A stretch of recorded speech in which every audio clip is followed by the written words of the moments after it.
जाए और जो विदेशी नागरिक है उनको चुन चुन कर डिलीट किया जाए। ये गहन। और मैं आज इस मंच से आपके माध्यम से इस सदन को और देश की जनता को कहना चाहता हूं कि किसी भी देश का लोकतंत्र सुरक्षित रह सकता है जब देश का प्रधानमंत्री और राज्य का मुख्यमंत्री कौन हो वो घुसपैठ ये तय करेंगे। मान्यवर नहीं रह सकते। एक मतदाता का एक से ज्यादा जगह पर वोट होना चाहिए। मान्यवर, एक से ज्यादा जगह पर वोट होना चाहिए। जो लोगों का मृत्यु हो चुका है, मान्यवर, जिन लोगों का मृत्यु हो चुका है उनका वोट मतदाता सूची में होना चाहिए। मान्यवर, ये एसआईआर और कुछ नहीं है, मतदाता सूची का शुद्धिकरण है। मैं मानता हूं इससे कुछ दलों के राजनीतिक स्वार्थ आहत होते हैं। मुझे उन दलों के प्रति एक प्रकार से अनुकंपा भी है, क्योंकि देश के मतदाता तो वोट देते नहीं है। ये थोड़े विदेशी दे देते थे, वो भी चले जाएंगे। मगर मान्यवर, क्या हमने भारत के नाते निर्णय करना पड़ेगा कि इस देश की संसद को चुनने के लिए, राज्य की विधानसभा को चुनने के लिए विदेशी को वोट देने का अधिकार देना है या नहीं देना है। और मेरा मत है, मेरा विनम्र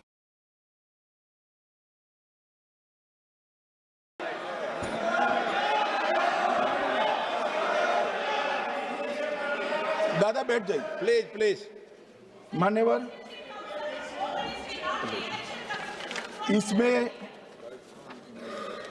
इसमें कानूनी स्थिति का प्रश्न नहीं है। अभी सांसद महोदया बोला कि इलेक्शन कमीशन का अधिकार नहीं है।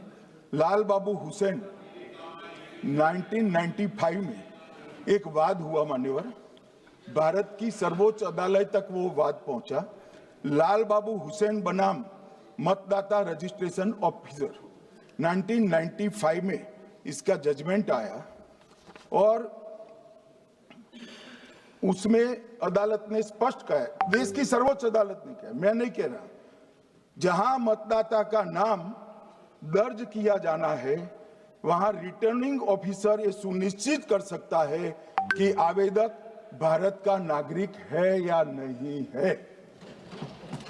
ये लोग जो कहते हैं कि इलेक्शन कमीशन कैसे तय करेगा, ये इनकी ड्यूटी है और ये हमारा निर्णय नहीं है, भारत की सर्वोच्च अदालत का निर्णय है और हम सब भारत की सर्वोच्च अदालत के निर्णय से बंधे हुए हैं। किसी को भी अगर वेरीफाई करना है तो लाल बाबू हुसैन बनाम मतदाता रजिस्ट्रेशन ऑफिसर 1995 का जजमेंट निकालकर मान्यवर दे दे। मान्यवर, विपक्ष के नेता राहुल गांधी जी ने 5 नवंबर 2025 को एक प्रेस कॉन्फ्रेंस में परमाणु बम फोड़ा। अब वो परमाणु बम के अंदर उन्होंने कहा कि हरियाणा में एक ही घर में 501 वोट पड़ गए। चुनाव आयोग ने इतनी स्पष्टता करी कि हाउस नंबर 265 कोई छोटा मकान नहीं है और 1 एकड़ का पुश्तैनी प्लॉट में अनेक परिवार बस रहे हैं, मगर वहां हर परिवार के घर का नंबर नहीं दिया गया है, इसलिए सब जगह हाउस नंबर 501 दिया गया। पर एक परिवार की तो 3 पीढ़ियां साथ में रह सकती है और पुराने नंबर से ही जब हरियाणा में कांग्रेस की सरकार चुनी गई तब से ये नंबर इसी तरह से चल रहा है। ये ना कोई फर्जी घर है ना फर्जी वोटर है। मान्यवर, वोट चोरी का नैरेटिव बनाने के लिए मान्यवर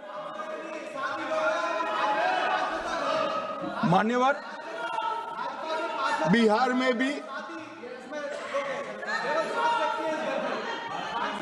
मेरा भाषण पूरा हो जाने दो। नहीं, अभी पूरा भाषण होगा। नहीं नहीं, कई बार नाम आएगा।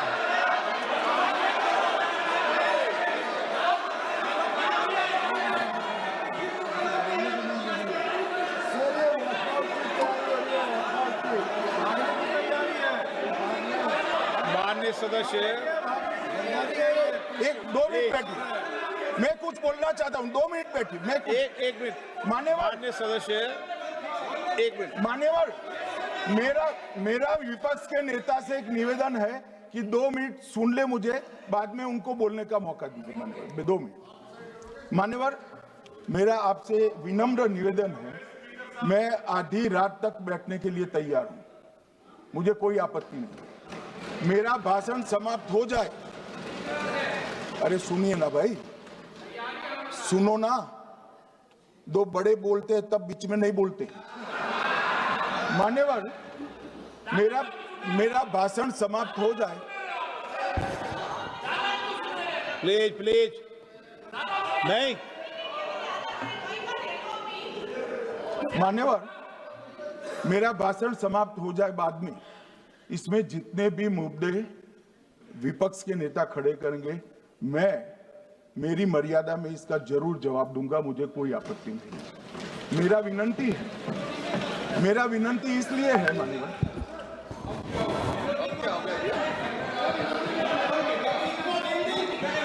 एक मिनट,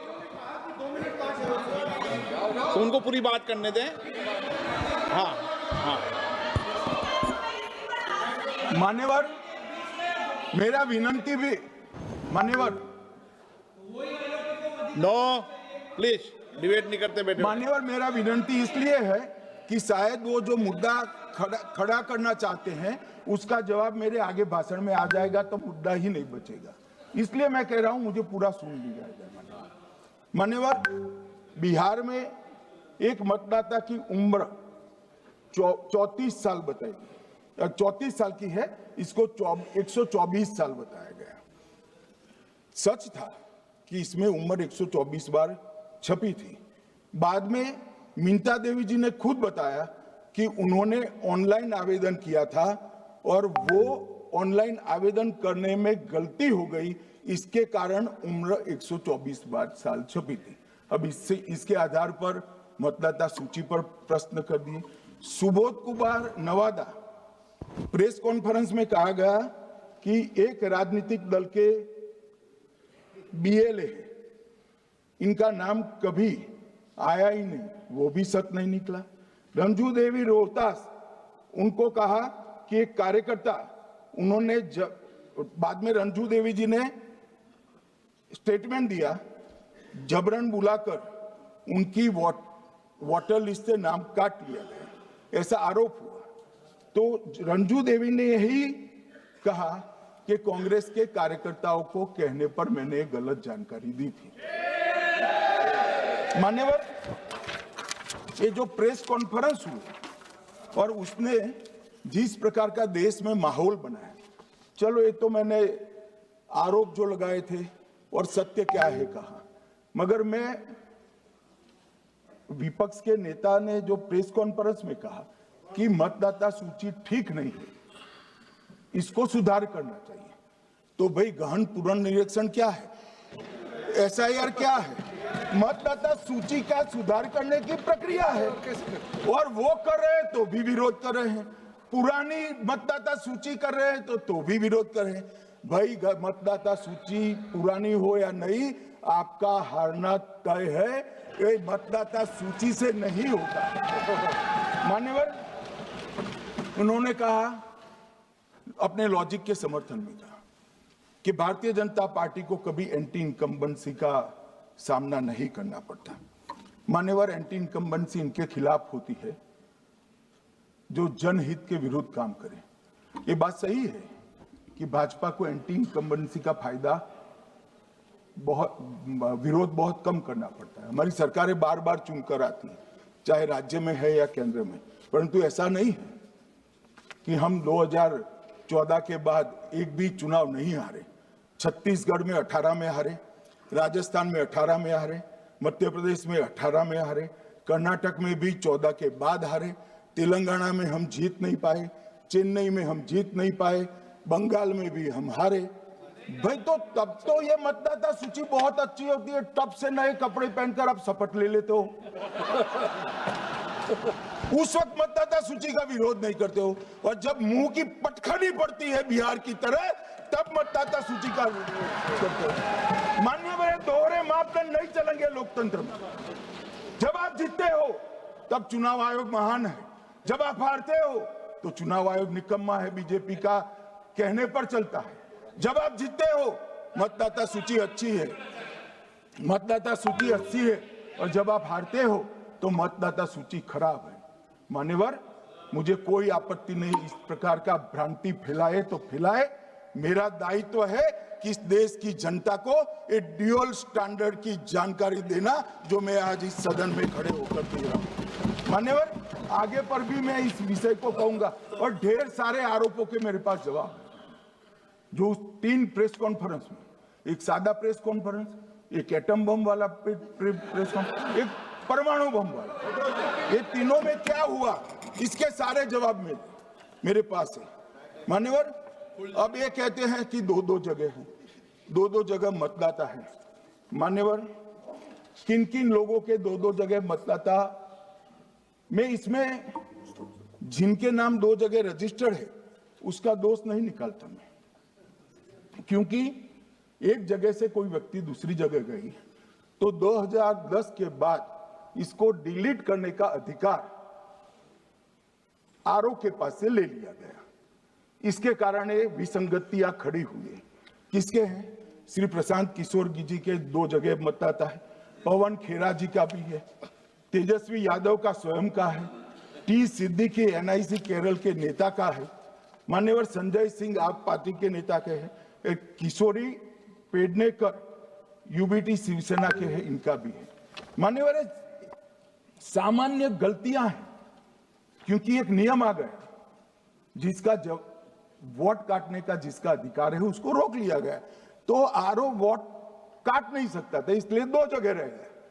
अब वो ही एक गहन पुनर्निरीक्षण से सुधरना है, मगर आप गहन पुनर्निरीक्षण को वोट चोरी कह रहे हो। मान्यवर, वोट चोरी किसको कहते हैं वो मैं बताना चाहता हूं, और हमारे यहाँ कुछ परिवार ऐसे हैं जो पूछते नहीं वोट चोरी करते। अच्छा, बोलिए आप। हाँ, बोले आप, बोले। हाँ, बोले आप, बोले।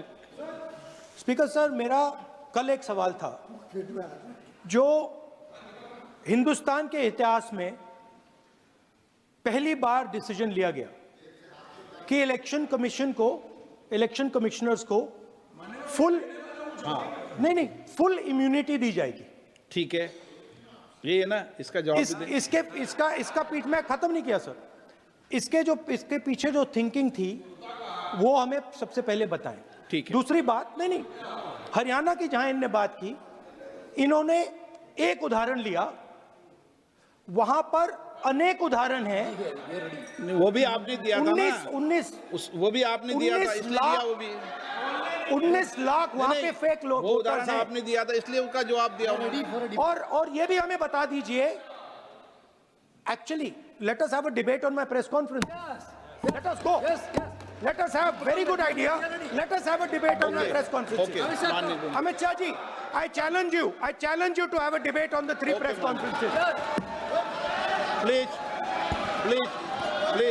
ठीक है, बैठ जाए, बैठ जाए। माननीय, प्लीज माननीय, आपने बात की थी, प्लीज।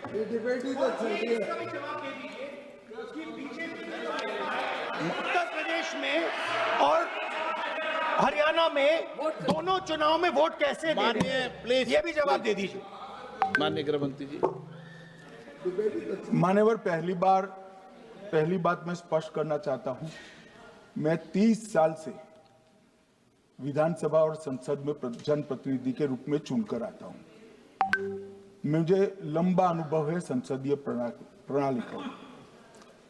विपक्ष के नेता महोदय कहते हैं कि पहले मेरी बात का आप जवाब दीजिए, मैं सुनना चाहता हूं। आपकी मुनसफी से संसद नहीं चलेगी, मेरे आप बोलने का क्रम मैं तय करूंगा, इस तरह से नहीं चलेगी संसद। मान्यवर, उनको धैर्य रखना चाहिए, उनको धैर्य रखना चाहिए मेरा जवाब सुनने का। इनकी एक एक बात का जवाब मैं दूंगा, मगर मेरे भाषण का क्रम वो तय नहीं कर सकते। मैं